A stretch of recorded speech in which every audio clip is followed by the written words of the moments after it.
हर एक परिवार के बच्चे को ट्रैक करो। अगर वो 10वीं से नीचे कहीं पढ़ाई नहीं कर रहा और छोड़ के घर बैठ गया है, कोई भी कारण है, तो माता पिता की भी जिम्मेवारी है, सरकार की भी जिम्मेवारी है। 0 ड्रॉप आउट पॉलिसी ये हम हरियाणा में लाने जा रहे हैं। कोई बच्चा अब स्कूल से बाहर रहेगा ऐसा कतई नहीं होगा। स्कूल के अध्यापकों को कहा है कि आप ढूंढो, जिन बच्चों का एडमिशन नहीं हुआ उनके घर में जाओ, माता पिता को तैयार करो, बच्चे को तैयार करो, उसको स्कूल में लाके बैठाओ। तो एक बहुत बड़ा एक परिवर्तन शिक्षा की दृष्टि से भी आएगा। वृद्धावस्था पेंशन जो 60 साल का जिस दिन हो जाएगा, उससे 1 महीना पहले एक अधिकारी सरकार का आपके घर पहुंचेगा, उसके साइन कराएगा और 60 महीना होते ही अगले महीने से पेंशन अपने आप शुरू हो जाएगी। कोई दस्तावेज नहीं, कोई दफ्तर नहीं, कोई कागज नहीं, कोई डॉक्यूमेंट नहीं, कुछ नहीं। यह सिस्टम शुरू हो गया है। मैंने पिछले महीने भी देखा 6000 ऐसे बुजुर्ग जिनको कहीं कोई फॉर्म घर भरने जाना नहीं पड़ा, उनकी अपने आप बन गई है। पिछले 3 महीने से काम चल रहा है। तो आगे चल करके किसी बुजुर्ग को भी इसके लिए अब कहीं भी आना जाना धक्के खाने की आवश्यकता नहीं है। ये सब योजनाएं घर बैठे मिलेंगी। पहले कोई भी प्रमाण पत्र बनवाना पड़ता था, जाति का प्रमाण पत्र है या कोई जन्म तिथि का प्रमाण पत्र है, हम घूमते थे, तहसीलदार के चक्कर लगाते थे, एसडीएम के लगाते थे या किसी और प्रतिनिधि के लगाते थे। लेकिन अब जिनकी वेरीफाइड डेट एक बार हो गई, जन्म तिथि एक बार जांच करनी है, सारी उम्र के लिए जन्म तिथि तो बदलने वाली नहीं, वही रहेगी। इसलिए जब आप बटन दबाएंगे, आपका जन्म तिथि प्रमाण पत्र और आपका जाति प्रमाण पत्र आपके हाथों में उसी समय आ जाएगा। किसी दफ्तर के काटने की जरूरत नहीं है चक्कर। तो ये सुविधाएं हमने अब शुरू की है। उज्ज्वला योजना तो बहुत पुरानी हो गई है। 9 लाख हमको परिवार ऐसे मिले जिनकी रसोई में गैस का कनेक्शन नहीं था। हर घर में रसोई गैस कनेक्शन ये सरकार की द्वारा जो हमारे गरीब परिवार हैं उनको मुफ्त में दिया गया है। तो ऐसे मैं समझता हूं हर एक के घर में होगा। इतनी बड़ी सभा में आज भी आप खड़े होकर बता सकते हैं कि क्या कोई घर ऐसा, रसोई ऐसी है जिसमें गैस का सिलेंडर कनेक्शन नहीं पहुंचा है कोई? तो हाथ खड़े कर दो। 1 2 डीसी साहब, ये 4-5 हाथ खड़े हैं। इस सभा के बाद यहीं इस कोने में आपकी कुर्सी लगेगी और ये 5 लोगों के लेके फॉर्म भरवाना और 48 घंटे के अंदर अंदर इन 5 परिवारों के घर में गैस कनेक्शन पहुंचेगा। और भाई अगर गैस कनेक्शन 48 घंटे में ना पहुंचे तो फिर आप यहां के डीसी और यहां के हमारे मेंबर पार्लियामेंट और एमएलए इनके घर से जाके उठा लाना।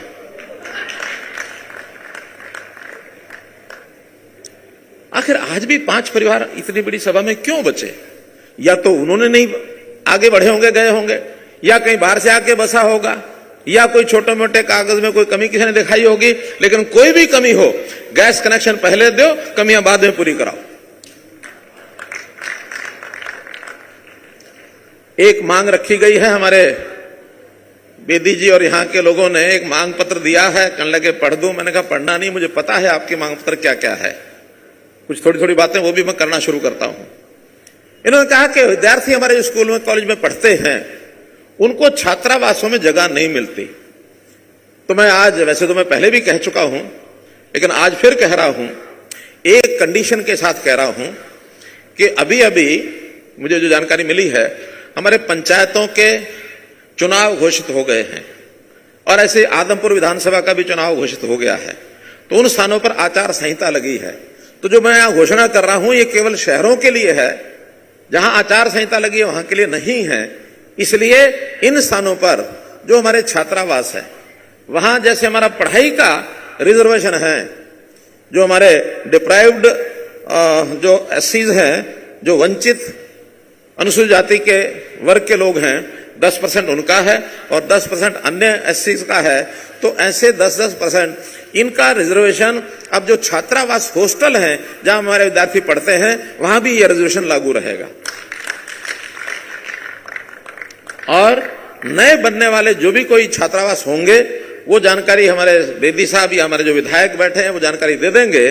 तो कहीं भी प्रदेश में जो नए छात्रावास बनेंगे, अभी ज्यादा तो नहीं, लेकिन 2 छात्रावास जो पहले बनेंगे, उन छात्रावासों का नाम महर्षि वाल्मीकि छात्रावास ये रखा जाएगा।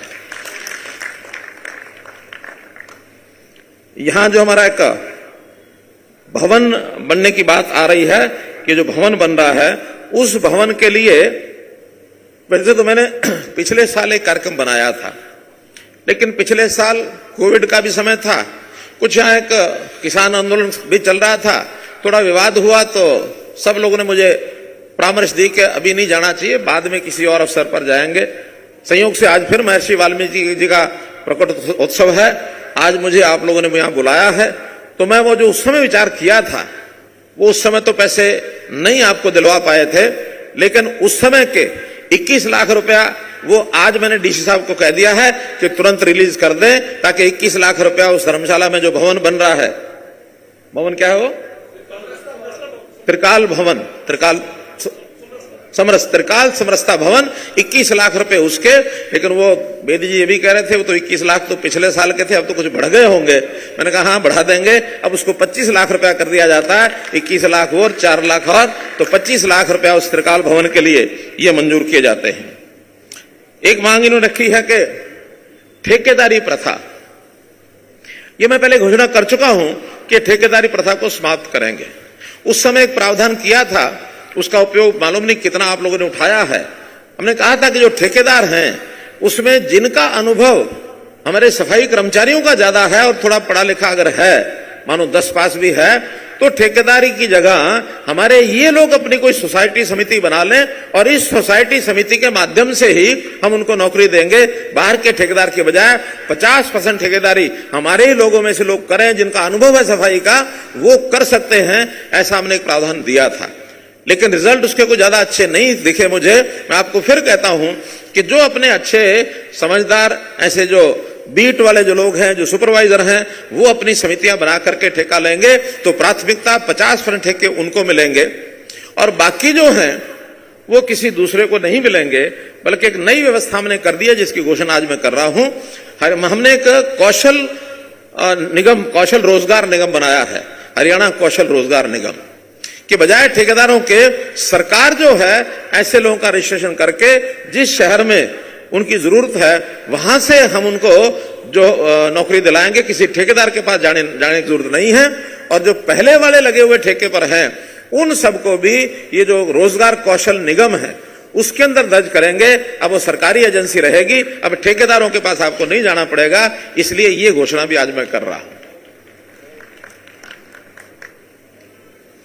एक कोई मुझे बताया गया है कि सेक्टर 7 में गुहाना में ही कोई एक राजस्व रिकॉर्ड में कभी पुराने समय की एक वाल्मीकि समाज की कोई जमीन उस समय थी, बाद में वो कहीं गलती से किसी और डिपार्टमेंट के नाम चढ़ गई। डिप्टी कमिश्नर साहब को कह दिया है कि उसको खोजें। अगर वो सेक्टर 7 में कोई जमीन वाल्मीकि समाज की है गुहाना की, तो उसको निश्चित रूप से वाल्मीकि समाज को ही दिया जाएगा।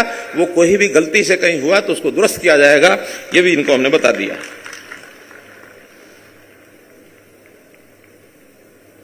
तो मित्रों, वैसे तो एक बात हमारे बेदी जी ने जिक्र किया है कि 2015 में जब कैथल में हमने महर्षि वाल्मीकि जी की जयंती मनाई थी, उस समय एक बहुत बड़ा एक प्रकल्प की घोषणा हुई थी कि वहां पंचायत ने हमको जमीन दी थी। संस्कृत विश्वविद्यालय महर्षि वाल्मीकि जी के नाम से, महर्षि वाल्मीकि के नाम से संस्कृत विश्वविद्यालय जो बनाया था विश्वविद्यालय, वो देश में और कहीं नहीं है। केवल हरियाणा में महर्षि वाल्मीकि जी के नाम से संस्कृत विश्वविद्यालय बनाया है। वो बनकर के काफी तैयार हो गया है। अभी क्लासेस थोड़ा बाहर लग रही हैं, लेकिन जैसे ही बिल्डिंग तैयार होगी क्लासेस वहां लगेंगी। और मैं एक जो आयोजक हैं उनसे जरूर कहना चाहूंगा कि इसी प्रकार का प्रदेश स्तरीय वाल्मीकि समाज का कोई कार्यक्रम महर्षि वाल्मीकि की जयंती के ऊपर हम कैथल के उसी यानी विश्वविद्यालय जो परिसर है महर्षि वाल्मीकि जी का, उस परिसर में करें, ताकि हमको सबको पता लगे कि हमारे महर्षि वाल्मीकि जी के नाम से और जो एक संस्थान बना है। तो अगली बार का जो कार्यक्रम आप करें, मंजूर है? हाँ, कैथल में महर्षि वाल्मीकि जी का जो विश्वविद्यालय हमने बनाया है उसमें हमको करना चाहिए। आज के इस अवसर पर आपने मुझे सुना है, महर्षि वाल्मीकि जी के आदर्शों पर चलने के लिए जो हम लोगों ने विचार किया है, और उनका जो बचपन, उनका जो जीवन है, बहुत सामान्य जीवन, ऐसा उनके बारे में कहा जाता है। कैसी लीला है प्रभु करतार, कैसी लीला है प्रभु करतार, कुशा पर कपड़ा डालकर बालक किया तैयार। तो ऐसा बालक जो बहुत सामान्य परिवार से आगे बढ़ करके और एक ऋषियों की परंपरा में वो ऋषियों के ऋषि थे, योगियों के योगी थे, और इस नाते से उनका हम सम्मान करते हैं, उनकी शिक्षा पर चलने के लिए आगे बढ़ते हैं। बहुत बहुत धन्यवाद, बहुत बहुत आभार। एक बार जो आप बैठे रहेंगे, जोरदार ताली से माननीय मुख्यमंत्री का आप आभार व्यक्त करेंगे। और श्रीमान दीपक जी जो यहाँ पर भगवान वाल्मीकि त्रिकालदर्शी सोसाइटी के प्रधान हैं, उनसे मैं गुजारिश करूंगा कि माननीय मुख्यमंत्री महोदय मंच पर उपस्थित सभी महानुभावों का और आप सभी का धन्यवाद ज्ञापित करें। श्रीमान दीपक लारा जी। जो बोले सो निर्भय भगवान वाल्मीकि महाराज की जय। मंच पर विराजमान माननीय मुख्यमंत्री मनोहर लाल जी और मंच पर जितने भी महान विभूति बैठे हैं, उन सब का वाल्मीकि प्रकट उत्सव पर यहाँ पर पहुंचने पर हम हार्दिक अभिनंदन करते हैं। सभी वाल्मीकि जितने भी पंडाल में माताएं, बहनें और बुजुर्ग यहाँ पहुंचे हैं, उन सब का भी हम हार्दिक अभिनंदन करते हैं और प्रकट दिवस, वाल्मीकि प्रकट दिवस की हार्दिक शुभकामनाएं देते हैं। परम पिता परमात्मा वाल्मीकि महाराज आप पर अपना आशीर्वाद बनाए रखे और आप पर हमेशा अपनी दया दृष्टि दिखाए रखे। जो बोले सो निर्भय।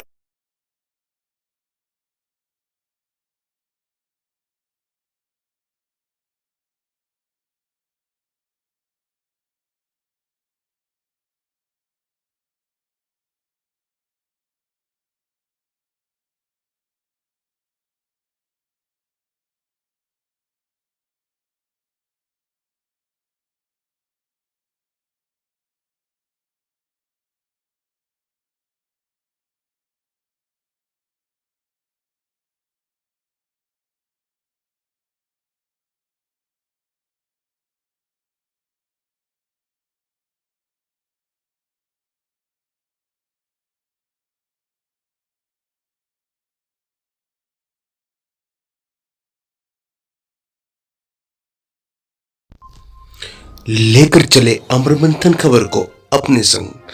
लाइक करें, कमेंट करें, शेयर करें और फॉलो करना ना भूलें। अमर मंथन खबर आपका अपना चैनल।